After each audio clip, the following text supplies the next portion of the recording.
ঢুকলে কেন? দাদা ঘরে আসছে। চিত্রা, আরে ওদিকে দাদা, নেকড়ে তুমি ফ্রিজে ঢোকো।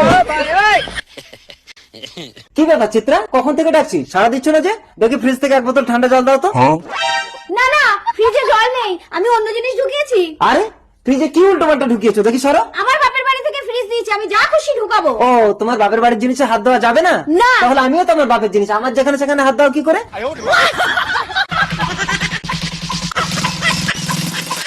এই সরো তো, ফ্রিজে কি ঢুকিয়েছো দেখি। আগে নেকড়েকে বাঁচাও, নইলে তোমার জেল হয়ে যাবে। ও, তাহলে বাপের বাড়ির জিনিসে এইসব ঢোকাতে হয়। সরো সরো সরো। रुको जरा।